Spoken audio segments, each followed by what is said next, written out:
Welcome to Smart Kids. Subscribe my channel for more coming lesson videos. Hello dear student, we are going to learn Environmental Study Part 2 English. In class 5 our lesson is lesson number 4 Evolution. तो बच्चों हम class 5 में environmental study part 2 English में बहुत ही अच्छे से lesson पढ़ने जा रहे हैं। हमारे लेसन का नाम है लेसन नंबर 4 इवोल्यूशन। जैसे बच्चों आपने अब यहाँ पे जैसे ये जो इवोल्यूशन है हमारा लेसन जो है बहुत ही इंटरेस्टिंग। जैसे आपने पिछले लेसन में आपने प्लैनेट अर्थ के बारे में पढ़ा कि हमारी जो लाइफ है सिर्फ प्लैनेट अर्थ में ही एग्जिस्ट है। तो यहाँ पे हम इवोल्यूशन का लेसन स्टार्ट करने जा रहे हैं। तो यहाँ पे हमारा जो 4.1 द कॉन्सेप्ट ऑफ इवोल्यूशन, मतलब हमारा जो है कॉन्सेप्ट क्या है कि इवोल्यूशन कैसे हुआ। अभी हमारे प्लैनेट अर्थ में प्लांट्स, एनिमल, बर्ड्स, इंसेक्ट्स, जितने भी लिविंग क्रिएचर्स हैं हमारे प्लैनेट अर्थ में रहते हैं। और यहाँ पे जो गॉड ने हमारी जो लाइफ एग्जिस्ट प्लैनेट अर्थ में ही रखा है। जैसे हमारे ऐसे सोलर सिस्टम में बहुत सारे प्लैनेट हैं। जैसे मैंने आपको बताया कि 8 प्लैनेट है, मर्क्यूरी, वीनस, अर्थ, मार्स, जुपिटर, नेपच्यून, ऐसे बहुत सारे प्लैनेट। लेकिन हमारी जो प्लैनेट कहाँ पे एग्जिस्ट है, प्लैनेट अर्थ में है। 4.2 the stage of evolution of animals, मतलब stage of evolution of animals. अभी यहाँ पे जो ऐसा स्टेज आता है जहाँ पे एनिमल्स का ग्रोन अप होता है। जैसे 4.3 एप्स। अभी एप्स क्या है आज हम इनके बारे में जानेंगे।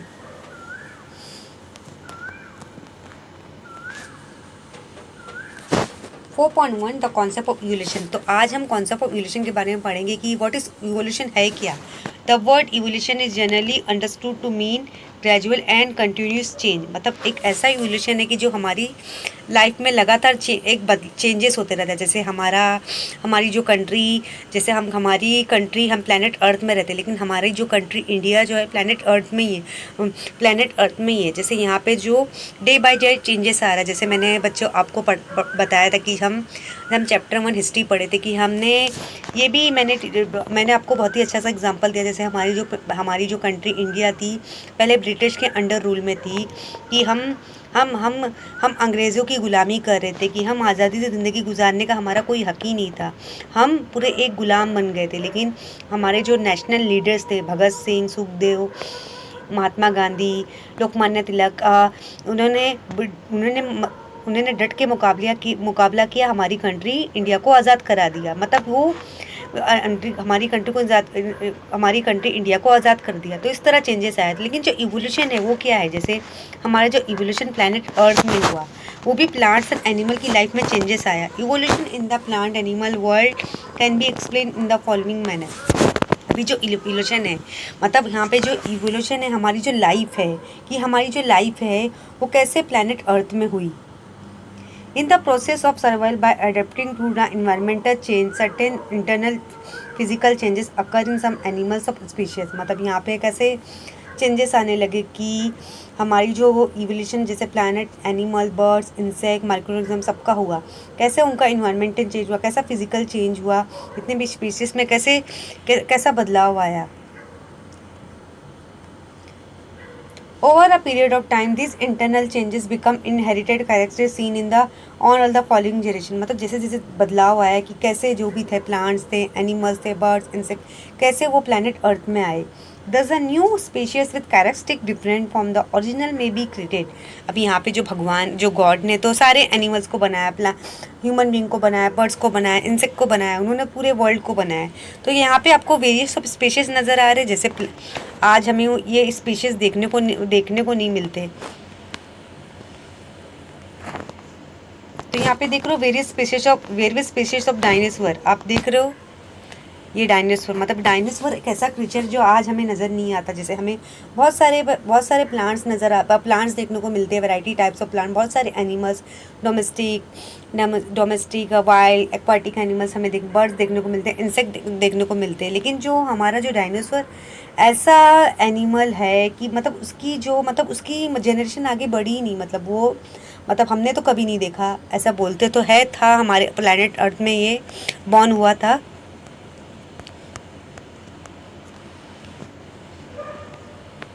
such a species is usually more evolved than the original one. Sometimes the original species dies out or become extinct. Sometime more than one species evolve from the original one. अभी यहाँ पे कैसा होता है, कभी कभी जो कुछ ऐसे स्पीशीज जो रहते हैं जिनकी जो जनरेशन रहती है ख़त्म हो जाती है, मतलब वो दोबारा फिर अर्थ में नज़र नहीं आते। लेकिन यहाँ पे जो हम अब जैसे यहाँ पे आप मैंने आपको दिखाया है डायनासोर का पिक्चर दिखाया, आप देख रहे हो। अभी यहाँ पे आप डायनासोर का पिक्चर देख रहे हो कि जैसे बच्चों यहाँ पे बहुत सारे डायनासोर आपको नज़र आ रहे हैं, लेकिन डायनासोर आज हमें लाइव तो देखने को नहीं मिलता। जैसे हमें शेर, हमें लायन देखने को मिल जाएगा, जिराफ, एलिफेंट। जैसे आज हमारा जो यूट्यूब सिस्टम इतना फास्ट हो गया कि अगर किसी भी एनिमल्स की हम नेम डालेंगे तो वो अब हमें आसानी से उसकी वीडियो नज़र सामने हमको देखा। अभी लाइव तो हम लायन को नहीं देख पाते, लेकिन लायन हो गया, एलिफेंट हो गया, हम उसे एलिफेंट तो हमने लाइव देखा होगा, और हमने जिराफ भी देखा होगा, जैसे जू में हम देखे होंगे, बफेलो, काऊ, ऐसे बहुत सारे एनिमल्स देखे होंगे, हॉर्स देखा होगा लाइव। लेकिन डायनासोर तो किसी ने नहीं देखा।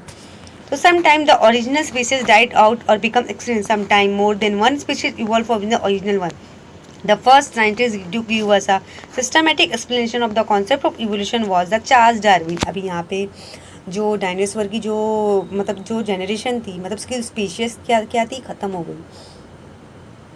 उसकी जो स्पीशीज थी ख़त्म हो गई थी, मतलब उसकी जो नस्ल है आगे नहीं चली। जैसे हम ह्यूमन बींग है, हमारी जनरेशन, मतलब एक जनरेशन से दूसरी जनरेशन, हमारी जो पॉपुलेशन ज़्यादा है, भगवान गॉड ने हमारी पॉपुलेशन ज़्यादा बनाई है।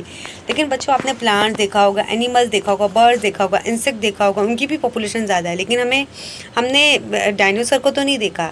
लेकिन यहाँ पे जो कॉन्सेप्ट इवोल्यूशन की थियरी किसने बनाई बच्चों, चार्ल्स डार्विन, जो उन्होंने कॉन्सेप्ट ऑफ इवोल्यूशन की उन्होंने थियरी बनाई। अब उनका क्या कहना था, species which are capable of adapting to environmental change are able to survive. मतलब उनका क्या कहना था कि हमारे जो प्लैनेट अर्थ में जो भी स्पीशीज है, चाहे वो ह्यूमन बींग हो गए, बर्ड्स हो गए, एनिमल्स हो गए, बर्ड्स हो गए, या इंसेक्ट या माइक्रो ऑर्गेनिज्म हो गए, वो इन्वायरमेंटल चेंज के हिसाब से वो उनका जीना, मतलब वो एक लिमिटेड लाइफ तक रहते हैं।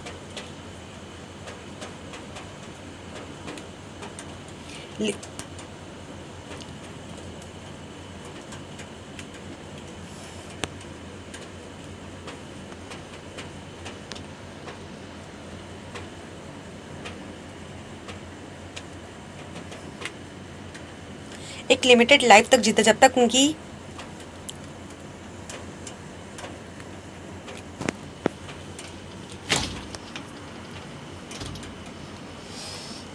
लाइट चालू की।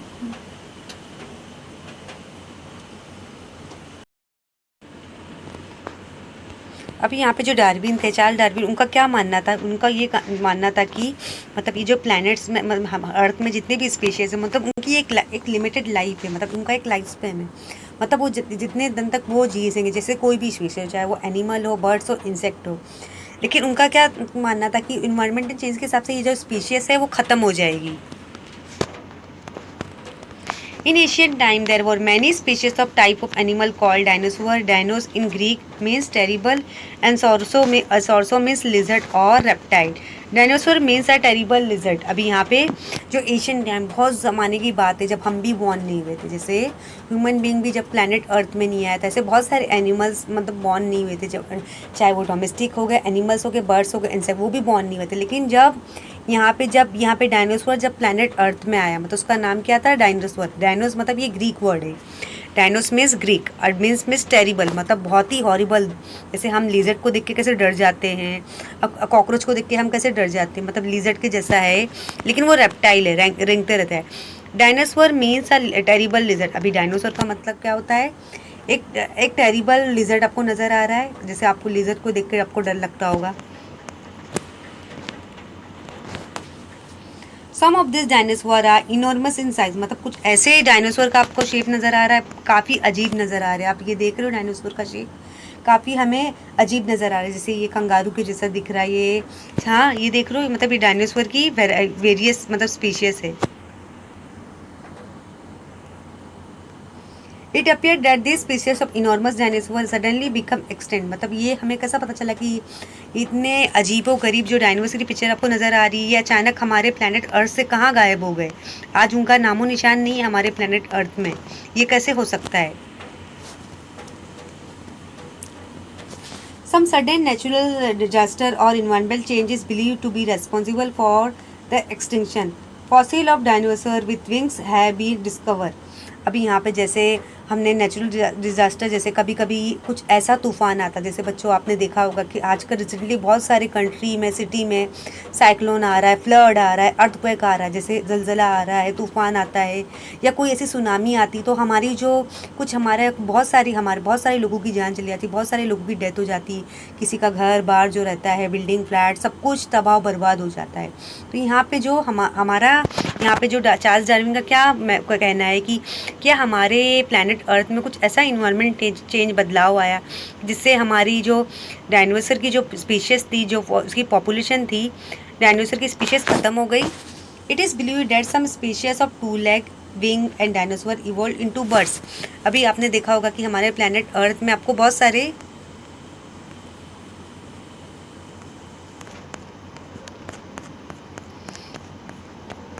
प्लैनेट अर्थ में आपको बहुत सारे प्लैनेट अर्थ में बहुत सारे प्लांट्स देखने को मिल रहे हैं, animals, birds, insect, human being देखने को मिल रहे हैं।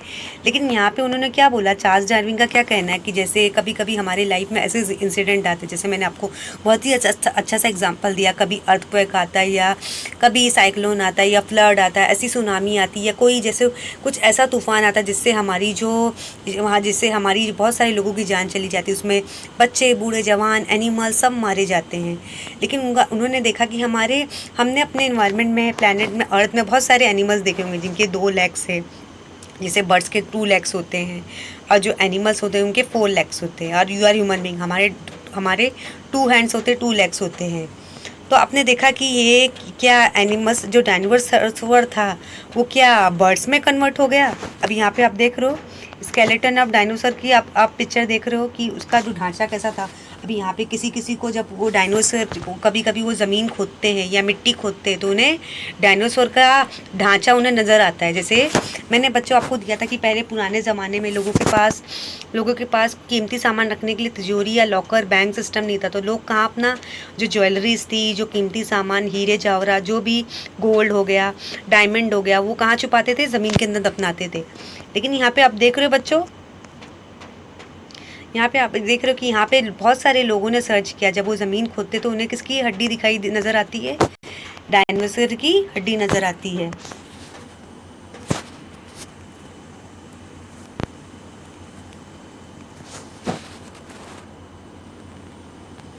Reconstructed picture of dinosaur, a reconstructed picture of dinosaur with wings। अभी यहाँ पे आप देख रहे हो जैसे रिकन्स्ट्रक्ट हमने इसको। अभी यहाँ पे चार्ल्स डार्विन का क्या कहना है कि जब ऐसा कुछ इंसिडेंट हुआ, ऐसा कुछ इन्वायरमेंटल चेंज हुआ, जैसे डायनासोर की स्पीशीज़ जो है थी, उसकी जो पॉपुलेशन, उसकी नस्ल जो थी ख़त्म हो गई। क्या ये डायनासोर हमारे जो है स्पीशीज़ है क्या बर्ड में कन्वर्ट हो गया? मतलब ये किसका कहना है? Charles Darwin. 4.2 the stage of evolution of animals. अभी हमारे जो इवोल्यूशन ऑफ एनिमल्स का स्टेज किन किन स्टेजेस का सामना करना पड़ा। जैसे एक छोटा बेबी होता है, जब बॉर्न होता है तो वो 1 मंथ वो 10 डेज़ का होता है, 1 मंथ का, 2 मंथ, 3 मंथ का होता है, 6 मंथ का होता है, 1 ईयर का होता है। तो ये स्टेजेस होते हैं एनिमल्स, ये ह्यूमन बीइंग की लाइफ में। You have learn that in the previous lesson that life on earth begin with unicellular organism is known as protozoa. जैसे हमने लास्ट लेसन में हमने पढ़ा कि हमारी जो सबसे पहली जैसे हमारा प्लैनेट अर्थ तो गॉड ने बना दिया था, लेकिन सबसे पहले किसकी लाइफ हुई? सबसे पहले कौन सा एनिमल आया? यूनिसेलुलर ऑर्गेनिज्म, जो जिसके पास सिर्फ सिंगल सेल होते हैं, जिसको हम प्रोटोजोआ कहते हैं। मतलब प्रोटोजोआ इतना स्मॉल होता है, वो सॉइल में ग्रो होता है, मतलब इतना अंदर ग्रो होता है, मतलब इतना स्मॉल होता है कि हम उसे नेकेड आई से देख ही नहीं सकते। वो जैसे हम नेकेड आई से बर्ड्स को देखते हैं, एनिमल्स को देखते हैं, इंसेक्ट को देखते हैं, इंसेक्ट रेप्टाइल्स को देखते हैं, लेकिन प्रोटोजोआ बहुत ही बारीक ऑर्गेनिज्म जिसे हम नेकेड आई से नहीं देखते, जैसे हम माइक्रोस्कोप की मदद से ही देख सकते हैं। This unicellular organism gave rise to multicellular This unusual organism gave rise to multicellular living things। मतलब this unusual organism gave rise to multi cellular living things, मतलब ये जो ऐसे ऑर्गेनिज्म, मतलब ये दूसरे मल्टी सेलुलर ऑर्गेनिज्म को बॉन्ड कर सकते हैं। The multi cellular organism evolve gradually, various classes of plants and animal came into being, मतलब यहाँ पे आपने देखा होगा मल्टी सेलुलर ऑर्गेनिज्म, जैसे आपने देखा होगा मतलब प्लांट्स एनिमल में बहुत सारे सेल होते हैं, मतलब ह्यूमन बीइंग हमारे बॉडी के अंदर बहुत सारे सेल है, तो we are multicellular organism. The following are the stage of evolution of animals, अभी यहाँ पे जो इवोल्यूशन एनिमल्स का जो होता है तो उन्हें किन किन स्टेज का सामना करना होता है आज हम देखेंगे। Will see that invertebra, animals without backbone are called invertebra. For example snail, मतलब एनिमल्स, ऐसे एनिमल्स होते जिनकी बैकबोन नहीं होती, जैसे हमारी पीठ की हड्डी होती है ना, ऐसे बहुत से एनिमल्स की पीठ की हड्डी होती है, जैसे आपने काव देखा होगा, कैमल देखा होगा, उनकी पीठ की हड्डी होती है। लेकिन ऐसे भी एनिमल्स होते हैं जिनके बैकबोन नहीं होते, मतलब जो बैकबोन नहीं होते, उसे हम स्नेल बोलते हैं। जैसे स्नेल की जो बॉडी है उसकी बैकबोन नहीं है, लेकिन वो मतलब इनवर्टेब्रा में आता है कि ये इनवर्टेब्रा है। अभी यहाँ पे वर्टेब्रा मतलब जिसकी हड्डी होती है। Number 2, animals which have a backbone are called vertebra. Look at the ones given below, aquatic animal example fish. अभी यहाँ पे जो वर्टेब्रा है मतलब जिसकी हड्डी होती है, पूरी तरह से उसकी हड्डी होती है, जैसे इसमें से एक्वाटिक एनिमल्स एग्जांपल फिश। अभी यहाँ पे जो एम्फीबियन हम किसको बोलते हैं, ऐसा एनिमल जो पानी के भी अंदर रहता है, ज़मीन के अंदर भी रहता है।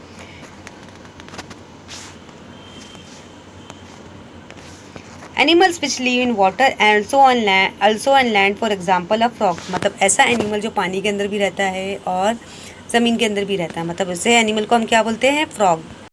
आपको फ्रॉग नज़र आ रहा है, मतलब फ्रॉग जो है जैसे आपको वाटर के अंदर भी, पानी के अंदर भी, नदी के अंदर भी रह लेगा और ज़मीन के अंदर भी अच्छी तरह से रह लेगा। अभी यहाँ पे आपको बर्ड्स देखने को मिल रहे हैं, मतलब कुछ ऐसे बर्ड्स जो रहते हैं, जैसे आपने स्वान देखा होगा, डक देखा होगा, कुछ ऐसे बर्ड्स जो लैंड में भी रहते हैं, ज़मीन के अंदर भी रहते हैं, पानी में भी रहते हैं।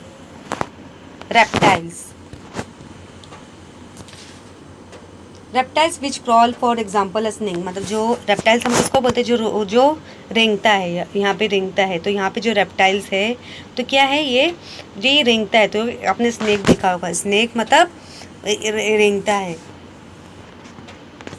मैमल्स एग्जाम्पल ऑफ काव, मतलब यहाँ पे जो मतलब ये जो है मदर काव है, मतलब ये बच्चे जन्म देती है, काव जो है बच्चे जन्म देती है। Mammals are the most evolved animals among vertebrata। अभी यहाँ पे जो mammals है काफ़ी ये most evolved animal है जो vertebrata में से काफ़ी अलग है। The following are the characteristics of most animal are number 1, growth of the baby in the mother's womb for some time before birth। अभी यहाँ पे जो ये जो मदर काव है वो क्या करती है, अपने बेबी को अच्छी तरह से वॉर्म में रखती है। जैसे हम भी अपनी मम्मी से बॉर्न हुए ना, जैसे आपने अपने बेबी ब्रदर या बेबी सिस्टर को देखा होगा, जब एक औरत जो माँ बनने वाली रहती तो वो अपने बच्चों को अपने पेट में रखती है, वॉर्म में रखती है अच्छी तरह से। Number 2, the babies feed on the mother's milk for some time after birth, मतलब एक जो छोटा बेबी होता है, जैसे आपके घर में छोटा बाबू होगा, छोटी बेबी सिस्टर होगी या बेबी ब्रदर होगी, जैसे आपने देखा हो, जिसको बॉर्न होते हुए देखा होगा, 2 महीने की होगी या 15 दिन की होगी, तो वो माँ का दूध पीती, क्योंकि वो बहुत छोटी रहती है। अब जो मतलब 1 साल या 1.5 साल तक पिएगी, उसके बाद वो ग्रोन अप हो जाएगी, थोड़ी धीरे धीरे वो बड़ी होने लगेगी। मतलब यहाँ पे भी जो एनिमल्स के बच्चे होते हैं, जैसे यहाँ पे काफ का जो बेबी होता है, काफ वो भी मतलब कुछ समय तक वो अपनी माँ का दूध पीता है। The platypus and some species of the anteater are expectation to this। अभी यहाँ पे जो platypus है, some species anteater है, मतलब ये है यहाँ पे platypus आप देख रहे हो, मतलब ये ऐसे स्पीशीज है, मतलब ये जो हैं ऐसे जो स्पीशीज है जो बच्चे को जो जन्म देती है लेकिन अपने बच्चों को दूध भी पिलाती है। और consider mammals because even though they lay eggs and they suckle the young one, मतलब ये मैमल्स में आते हैं, मतलब उनके लेग्स भी होते हैं, हैंड्स भी होते हैं, लेकिन वो अपने बच्चों को दूध भी पिलाती है। आप यहाँ पे देख रहे हो एंटीएटर, देख रहे हो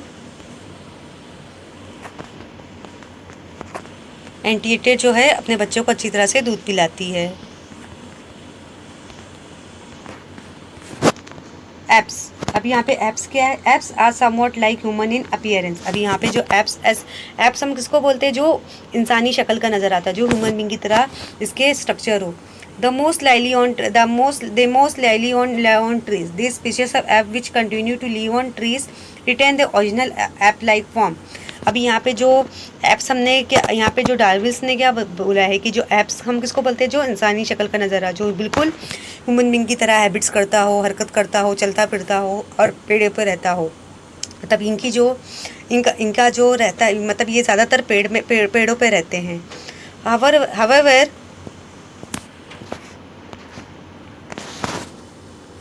However, in grassland, some ape species are forced to move around on the ground. मतलब यहाँ पे ग्रासलैंड में कुछ ऐसे भी स्पीशीज थे, जो एप थे, जो इंसानी शक्ल के नज़र आए, उन्हें कुछ दिनों के बाद ग्राउंड में शिफ्ट होने के लिए कहा गया।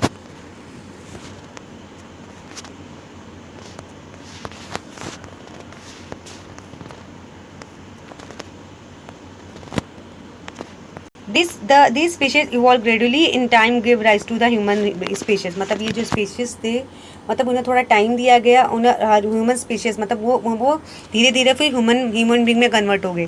This happened first on the African continent. The first human species called the primitive man. मतलब अभी यहाँ पे जैसे पहला इंसान बना, जैसे डार्विन्स का क्या कहना था कि पहले जो इंसान था वो बंदर था।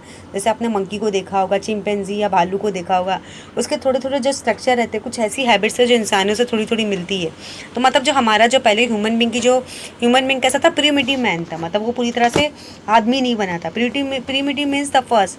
इन the next lesson we shall learn more about the evolution of the human species. मतलब अभी हम नेक्स्ट लेसन में बहुत ज़्यादा हम ह्यूमन स्पीशीज़ के बारे में पढ़ेंगे। कि जैसे यहाँ पे जो चार्ल्स डार्विन थे, उन्होंने क्या बोला कि हमारा प्लैनेट अर्थ तो बन गया, लेकिन यहाँ पे हमारे प्लैनेट अर्थ में कैसे लाइफ एग्जिस्ट हुई। जैसे हमने लास्ट लेसन में पढ़ा था कि हमारा प्लैनेट अर्थ में सबसे पहले यूनिसेलुलर ऑर्गेनिज्म आए थे। हाँ, यूनिसेलुलर ऑर्गेनिज्म हम किसको बोलते हैं, जैसे मैंने आपको क्या बताया, यूनिसेलुलर ऑर्गेनिज्म क्या है बच्चों, यूनिसेलुलर ऑर्गेनिज्म क्या है, ये प्रोटोजोआ। जैसे प्रोटोजोआ हम देख तो नहीं सकते, लेकिन उसे माइक्रोस्कोप की मदद से देखा जा सकता है। जैसे यहाँ पे वी आर मल्टीसेलुलर ऑर्गेनिज्म। जैसे हमारे जैसे एनिमल्स के अंदर काफ़ी बहुत सारे सेल्स होते हैं। जैसे मैंने आपको बताया, रेप्टाइल्स है, वर्टेब्रा है, इनवर्टेब्रा है, एम्फीबियन, हम बहुत सारे सेल से बनाए गए हैं। आपने मैमल्स देखा, रेप्टाइल्स देखा, एनकेस्टर देखा, लेकिन एप्स जो है वो ह्यूमन बींग की तरह नज़र आता है। जैसे आपने भालू देखा होगा और मंकी देखा होगा, जो बिल्कुल मतलब एप्स मतलब इंसानी शक्ल में नज़र आता है, लेकिन ये हमारा क्या है, प्रिमिटिव मैन, मतलब पूरी तरह से आदमी बना नहीं है। लेकिन और भी हम उसके बारे में पढ़ेंगे, वो भी नेक्स्ट लेसन में। तो आज हम चार्ल्स डार्विन का थोड़ा इंट्रोडक्शन पढ़ लेते हैं। Do you know this? In the year, यहाँ पे आपको बच्चों, यहाँ पे चार्ल्स डार्विन की आपको पिक्चर नज़र आ रही है बच्चों। चार्ल्स डार्विन जो है,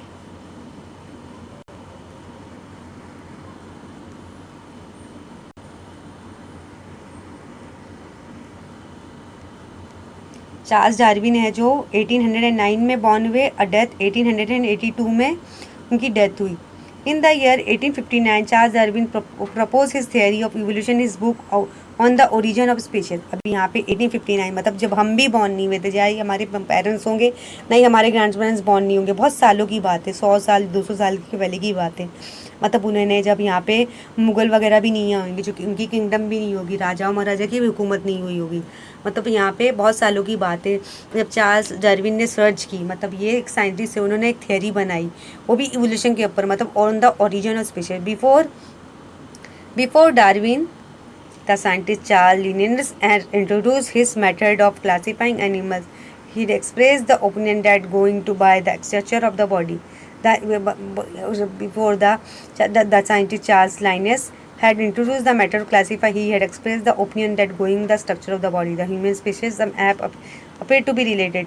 In his first book, Darwin had not expressed any definite opinion about his relationship in relation. जैसे उन्होंने अपनी एक बुक लिखी ओरिजिन ऑफ स्पीशीज़ की, लेकिन जो चार्ल जो है कार्ल लिनेस, वो भी किस पे सर्च कर रहे थे, क्लासीफाई एनिमल्स को क्लासीफाई कर रहे थे। मतलब वो बना रहे थे कि ये बर्ड्स है, इंसेक्ट है, ये डोमेस्टिक एनिमल है, वाइल्ड एनिमल्स है, ये ह्यूमन बींग है, मतलब वो एनिमल्स को क्लासीफाई कर रहे थे। लेकिन जो चार्ल्स डार्विन थे वो क्या बोल रहे थे कि ह्यूमन बींग जो था पहले, मतलब उनका क्या कहना था, मतलब वो भी सर्च कर रहे थे। He publish his book, his second book, उन्होंने अपनी सेकेंड बुक भी पब्लिश की, द डिसेंट ऑफ मैन, मतलब कैसे जो इंसान था वो कैसे तरक्की किया, कैसा वो कंप्लीट पूरा मैच्योर मैन बना।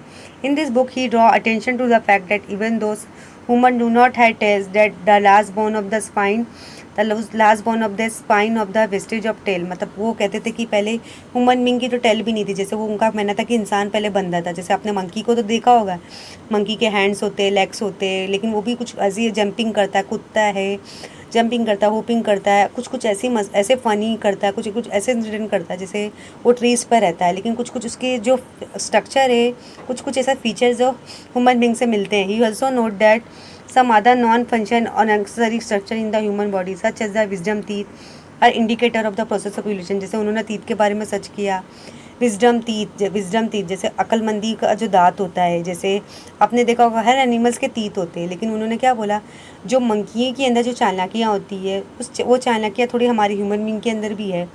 ही accepted the inference that human had evolve from tailless apes like gorilla, chimpanzee that live in the jungle of Africa. मतलब उनका क्या कहना था कि जैसे वो क्या कहते थे कि मतलब उन्होंने क्या देखा, जैसे ह्यूमन बींग के धीरे धीरे जैसे उसकी टेल ख़त्म हो गई। जैसे आपने गौरीला देखा होगा, चिंपैंजी देखा होगा, मंकी देखा होगा, उसके जो स्ट्रक्चर फीचर है, उसकी जो शक्ल है, उसके जो फेस है, कभी कभी देखो ह्यूमन बींग की बॉडी से भी मैच करता है हल्का हल्का। उन्होंने क्या देखा कि डे बाय डे, मतलब कुछ साल पहले, मतलब जैसे मंकी की जो टेल होती है, अब मंकी की टेल होती है लेकिन गोरिल्ला की टेल नहीं होती। मतलब उन्होंने बोला कि गोरिल्ला से वो चिंपैंजी बना, चिंपैंजी से फिर वो ह्यूमन बींग में कन्वर्ट हो गया। ये मतलब उन्होंने थियरी लिखी। However no evidence had been found till in the support of this theory. लेकिन अभी तक कोई सुराग नहीं मिला कि क्या वाकई इंसान पहले बंदर था।